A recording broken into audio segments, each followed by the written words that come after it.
Durga jewellers తెలంగాణలో మొట్టమొదటి factory outlet మన కొత్తపేటలో ఫిబ్రవరి 14న గొప్ప శుభారంభం. నమస్తే సురేష్ గారు. నమస్కారం అండి ఉషా గారు. ఫిబ్రవరి 5న మకర రాశిలోకి కుజుడు ఎంటర్ అవబోతున్నారు కాబట్టి రాశుల వారిగా మనం చూసుకుంటే మరి మేష రాశి వారికి ఏ విధంగా ఉండబోతుంది అంటారు? ఎటువంటి మార్పులు వచ్చే అవకాశం ఉంటుంది అంటారు? సో ఉషా గారు, మీకు సుమన్ చాలా ధన్యవాదాలు చెప్పాలి. ఎందుకంటే ఈ ప్లాట్ఫామ్ అలాంటి ఆస్ట్రాలజర్స్కి ఇచ్చినందుకు, రెండోది వేదిక ఆస్ట్రాలజీని ప్రమోట్ చేస్తున్నందుకు ఓకే, మీకు ఎంతో పుణ్యం వస్తుందండి. ఎందుకంటే వేదిక ఆస్ట్రాలజీ ఈ ట్రాన్సిషన్ గురించి కానివ్వండి వినటం చాలా అదృష్టం అండి. తర్వాత నేచర్ కూడా ఉంటుందండి. ఎప్పుడెప్పుడైతే నేచర్లో మనకి ప్లానెట్స్ చేంజెస్ షిఫ్ట్ ఉంటుందో నెక్స్ట్ ఏం జరుగుతుందని వేరే ప్రాణులు కూడా తెలుసుకోవాలనుకుంటారండి. మన ఇద్దరం మాట్లాడుకున్నది ఎంతమంది ఆడియన్స్ చూడటం కాదండి, నేచర్ కూడా చాలా వాళ్ళు కూడా వింటారండి. ఆ పుణ్యం అంతా మనకు వస్తుంది, మీకు వస్తుందండి. సో ఇప్పుడు మనం వచ్చేటప్పటికి మీరు అడిగిన క్వశ్చన్కి మెయిన్ ట్రాన్సిట్ పోర్ట్ అంటే గోచారం అంటారండి. తర్వాత మార్స్ వచ్చేటప్పటికి చాలా ఇంపార్టెంట్ ప్లానెట్ అండి. ఆల్మోస్ట్ ఎవ్రీ 45 డేస్కి 38 ఈ డేస్లో ఒక్కొక్క రాశి షిఫ్ట్ అవుతూ ఉంటారు. మనం ఆల్రెడీ వచ్చేటప్పటికి 4 మేజర్ ప్లానెట్స్ గురించి మాట్లాడుకున్నాం. ఎవరండి? గురువు గురించి, శని గురించి, రాహుకేతుల గురించి మనం మాట్లాడుకున్నాం. ఇప్పుడు వచ్చేటప్పటికి ఎప్పుడైతే ఈ చేంజెస్ ఉన్నాయో ఈ చేంజెస్ కూడా వాటిలో ఇన్కార్పొరేట్ చేసుకోవాలన్నమాట. ఆడియన్స్ ఎవరైనా కనుక 2024 మనం చేసిన రాశి ఫలాలు కనుక చూడలేకుంటే అది ఫస్ట్ చూడమనండి. ఇది వచ్చేటప్పటికి వాటితో పాటు అడిషనల్గా ఈ ఇంపాక్ట్ కూడా ఉంటుంది. బట్ ఈ ఇంపాక్ట్ వచ్చేటప్పటికి ఆల్మోస్ట్ 30 డేస్ టు 45 డేస్ ఉంటుంది కాబట్టి షార్ట్ రన్ ఇంపాక్ట్ ఉంటుంది అనమాట. ఇప్పుడు వచ్చేటప్పటికి ఫిబ్రవరి 5న ఇది చాలా ఇంపార్టెంట్. ఈ 4 ప్లానెట్స్ తర్వాత 5th మోస్ట్ ఇంపార్టెంట్ ప్లానెట్ వచ్చేటప్పటికంటే మంగళుడు అండి. చాలా పవర్ఫుల్ ప్లానెట్. వీళ్ళు మనకి మకర రాశిలోకి షిఫ్ట్ అవడంతో ఆ మకర రాశి వాళ్ళకి ప్లస్ వేరే రాశుల వాళ్ళకి చాలా ప్రభావం ఉంటుందన్నమాట. కొంతమందికి అనుకూలంగా ఉంటుంది, కొంతమంది ప్రతికూలంగా ఉంటుంది. అది మనం తెలుసుకొని తదనుగుణంగా మనం ప్లాన్ చేసుకోవడం చాలా ఇంపార్టెంట్ అండి. ఇప్పుడు వచ్చేటప్పుడు ఫిబ్రవరి 5th నుంచి మనకి మార్చి 14th వరకు 38 డేస్ వచ్చేటప్పటికి మకర రాశిలో ఉండబోతున్నారు వీళ్ళు. తర్వాత ఈ మార్స్ అనేవాళ్ళు మనకి 9 రకాల ప్లానెట్స్లో వీళ్ళు ఏమి ఇంపార్టెంట్, మనకి ఒక్కొక్క గ్రహం ఒక్కొక్క విధంగా మనకి పోర్ట్ఫోలియో ఉంటుంది అనమాట. వాళ్ళ జాబ్ డిస్క్రిప్షన్ లాగా ఉంటుంది అనమాట. వీళ్ళు మనకి మనుషులకి సంబంధించిన విషయాల్లో ఏ విషయాన్ని పాత్ర వీళ్ళు పోషిస్తారో మనం తెలుసుకుంటే కనుక వాళ్ళు మనకి మహర్షులు ఏం చెప్పండి, వీళ్ళు దేనికి రిప్రజెంటేషన్ చేస్తారంటే సత్వ, భూప్రకార, రోగ, వ్రణ, సాహస, శస్త్ర, అగ్ని సందర్శక, మానోత్పాటన, జ్ఞానభాతృకారక మార్స్, మంగళుడు, కుజుడు అని చెప్తారండి. ఓకే. సో మనకు వచ్చేటప్పటికి సత్వానికి సంబంధించి ఒక మనిషిలో ఉన్న టామిన్ అంటారు చూడండి, పవర్, ఆ పవర్కి సంబంధించిన రెస్పాన్సిబిలిటీ మార్స్ అండి.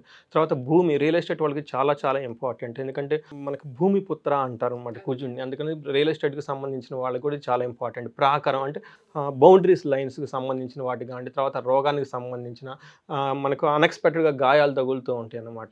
దానికి సంబంధించి కానీ, సాహస పరాక్రమాలకి, శస్త్రాస్త్రాలకు సంబంధించి కానీ, అగ్నికి సంబంధించి, తర్వాత వచ్చేటప్పటికి జ్ఞానము, సోదరులకు సంబంధించిన ఈ కారకత్వాలు మొత్తం మనకి మంగళుడు మనకి కుజుడు మనకు రిప్రజెంటేషన్ చేస్తూ ఉంటాడు అనమాట. మంగళుడు మనకి షిఫ్ట్ అవడంతో మేషరాశి వారికి ఎలా ఉంటుందో తెలుసుకుందాం. మేషరాశి వారికి ఇది 38 డేస్ మనకి మకర రాశిలో ఉంటారనమాట. మేషరాశి అంటే ఎవరు వస్తారంటే మనకు జనరల్గా తెలుసు, అశ్విని 1, 2, 3, 4 పాదాలు, భరణి 1, 2, 3, 4 పాదాలు, తర్వాత చెప్పి కృతిక 1 పాదం. వీళ్ళతో కాకుండా పేరు బలం ఉన్న వాళ్ళకి ఎలాంటి పేరు ఉన్న వాళ్ళంటే చూ, చే, చో, లా, లి, లు, ఏ, లా, లో, ఆ ఈ అక్షరాలు మోరార్ల సౌండ్తో ఉన్న వాళ్ళు అందరికన్నా మేషరాశి కింద వస్తారనమాట. వీళ్ళు వచ్చేటప్పటికి ఎలాంటి రిజల్ట్ ఉంది ఒకసారి మనకి ఇది మార్స్ ట్రాన్సిట్ గోచార చార్ట్ చూద్దామండి. మార్స్ వచ్చేటప్పటికి మనం ఆల్రెడీ చెప్పుకున్నామండి, మకర రాశిలోకి ఎంటర్ అవుతూ ఉన్నారనమాట ఫిబ్రవరి 5th. ఇప్పుడు మన మహర్షులు ఫస్ట్ మన గ్రంథాలు ఏం చెప్పారు దాన్ని చెప్పుకున్నాం, తర్వాత మనం మన లాంగ్వేజ్లో చెప్పుకున్నాం. వీళ్ళు ఏం చెప్పండి, నిత్య క్లేశ, సదా వ్యాధి, సదా భోజన దుర్బలం, సదా సంచార ఉద్యోగం, దశమస్తే ధరాసుతే అని చెప్పారు. ధరాసుతే అంటే కుజుడు అనమాట. ఏంటంటే అండి మన రివర్స్లో వెళ్దాం ఈ శ్లోకం. సదా సంచార ఉద్యోగం అంటే ఏ ఉద్యోగానికి సంబంధించి ఇక్కడ అక్కడ చేంజెస్ ఉంటాయి అనమాట. కూర్చొని చేసేది అంత కంఫర్టబుల్గా ఉండదు. ఆ ఉద్యోగం గురించి కొంచెం అటు ఇటు పరిగెత్తుతూ చేయాల్సిన అవసరం వస్తుంది. దానివల్ల ఏమవుతుందంటే సదా భోజన దుర్బలం, దే మిస్ ది లంచ్ కానీ ఫుడ్ లేట్గా తీసుకోవడం జరుగుతూ ఉంటుంది. దానివల్ల ఏమవుతుందంటే వాళ్ళకి డిసీజెస్ వస్తాయి అన్నమాట. సదా వ్యాధి, ఓకే, ఎప్పుడు ఏదో ఒక నీరసంగా ఉండటం, తర్వాత ఉత్సాహం లేకుండా ఉండటం, టూ మచ్ వర్క్ బర్డెన్ అయిపోతుంది అనమాట. నిత్య క్లేశం, దానివల్ల ఈ 45 డేస్కి చాలా టెన్షన్గా ఉండి ఒక బాధతో ఉంటారు అని చేసి మనకి మహర్షులు చెప్పారనమాట. కెరీర్ రిలేటెడ్ వాళ్ళకి టెన్షన్స్, దాని ద్వారా భోజనం లేకుండా ఉండటం, దాని ద్వారా స్టామినా తక్కువగా ఉండటం, ఇవన్నీ మనకి రిప్రజెంటేషన్ చేస్తున్నాము. తర్వాత తామరమూర్తి అని చెప్పారంటే మనకి రజతమూర్తి తర్వాత రకాలు ఉంటాయి. థర్డ్ కేటగిరీ అన్నమాట తామరమూర్తి వచ్చేటప్పటికి. తర్వాత వీళ్ళకి వచ్చేటప్పటికి మనం సింపుల్గా చూసుకుంటే వీళ్ళకి మేషరాశి వాళ్ళకి ఫస్ట్ వాళ్ళ భావమే మేషరాశి అధిపతి వస్తారు. రెండోది వచ్చేటప్పటికి 8th హౌస్ని కూడా రిప్రజెంటేషన్ చేస్తుంది. సో ఎప్పుడైతే మన ఫస్ట్ భావం ఉంటుంది అనుకోండి, సంతోషము, దుఃఖం, తర్వాత ఫుడ్, మనకు అపీరెన్స్కి సంబంధించిన విషయాల్లో మార్స్ చాలా ఇంపాక్ట్ చూపిస్తూ ఉంటారు. మనం అదే ఇందాక కూడా శ్లోకంలో చెప్పుకున్నమాట, భోజనం సరిగ్గా చేయకపోతే ఈ విషయాల్లో వాళ్ళకి నెగిటివ్ ఎఫెక్ట్ ఉంటుంది. ఇదే కాకుండా 8th హౌస్లో కూడా వాళ్ళకి సడన్గా అన్ఎక్స్పెక్టెడ్గా లాస్ కానీ గెయిన్ కానీ ఉంటుంది. ఇవన్నీ ఈ రెండింటికి సంబంధించిన విషయాలు దేని ద్వారా career related ups and downs ఉండటం వల్ల ఆ ఫస్ట్ చెప్పుకున్న రెండింటికి వీళ్ళకి ఇంపాక్ట్ ఉంటుంది అనమాట. బట్ ఓవరాల్గా ఈ టైంలో వాళ్ళు ఫస్ట్ మనం చేయాల్సింది ఏమంటేనండి, వాళ్ళకి ఇన్కమ్ విషయంలో చాలా బాగుంటుంది, అందులో ప్రాబ్లం లేదు. తర్వాత జాబులో సంబంధించి చాలా హార్డ్ వర్క్ ఉంటుంది, వాళ్ళకి చాలా డిసిప్లిన్ ఉండాలి, చాలా స్ట్రాటజిక్గా ప్లానింగ్ ఉండాలి. తర్వాత చక్కటి ప్లానింగ్ చేసి వాళ్ళకి ఆల్రెడీ బై బర్త్ వాళ్ళు లీడర్స్ అండి. ఎందుకంటే మేషరాశి పీపుల్ అనేవాళ్ళు స్టామినా పీపుల్ అనమాట. లైక్ ఆర్మీలో కానివ్వండి, పోలీస్ డిపార్ట్మెంట్లో హయ్యర్ పొజిషన్లో ఉండేవన్నమాట. వాళ్ళకి already by default leadership skills ఉంటాయి. ఈ టైంలో వాళ్ళకి hard work, discipline, strategic planning కనుక ఎక్కువగా పెట్టుకుంటే అలాంటి సందర్భాలు రావు అనమాట. ఉద్యోగంలో అంటే ఎక్కువగా స్ట్రెస్ ఫీల్ అవసరం ఉండదు, అంటే ముందుగా ప్రీ ప్లాన్డ్గా ఉండాలన్నమాట. నెక్స్ట్ వచ్చేటప్పటికి ఎంతైతే ఎఫర్ట్ పెడతారో రిజల్ట్ అంత బాగుంటుంది. ఫైనల్గా రిజల్ట్ అయితే బాగుంటుంది, ఎర్నింగ్స్ బాగుంటాయి, వాళ్ళ పాపులారిటీ బాగుంటుంది. బట్ ఆ పాపులారిటీ అదంతా వచ్చే ముందు చాలా ట్రస్ట్ ఫేస్ చేయాల్సి ఉంటుంది. ఇది ఒకటే ఛాలెంజ్ అనమాట. కెరీర్కి సంబంధించి వాళ్ళకు డిటర్మినేషన్, పట్టుదలగా ఉంటే కనుక ఖచ్చితంగా సక్సెస్ సాధిస్తారు.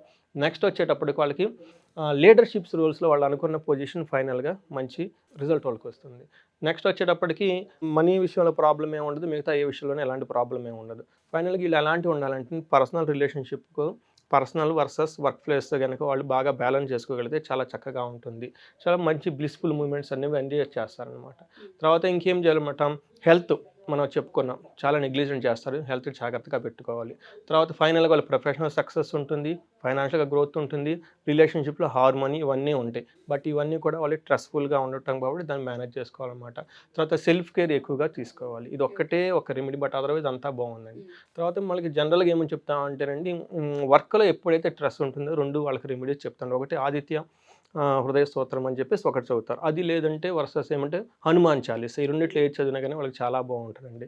సో ఈ విధంగా ఒక పర్సనల్ లైఫ్లో కనుక కేర్ తీసుకొని ప్రొఫెషనల్లో బాగా ప్లానెడ్గా ఉంటే చాలా మంచి రిజల్ట్ ఇస్తారు. ఎస్పెషల్లీ 38 days మాత్రం కొంచెం క్రిటికల్గా కనిపిస్తుంది కాబట్టి ఈ రెమెడీ పాటిస్తూ ఈ విషయాల్లో కనుక జాగ్రత్తలు తీసుకొని కాన్షియస్గా ఉండడం ఒకటే వీళ్ళు చేస్తే బెటర్ ఏమో అని అర్థమవుతుంది. మీరు చెప్పినట్టుగానే చాలా మందికి ఇది హెల్ప్ అవుతూ ఉంటుంది సార్.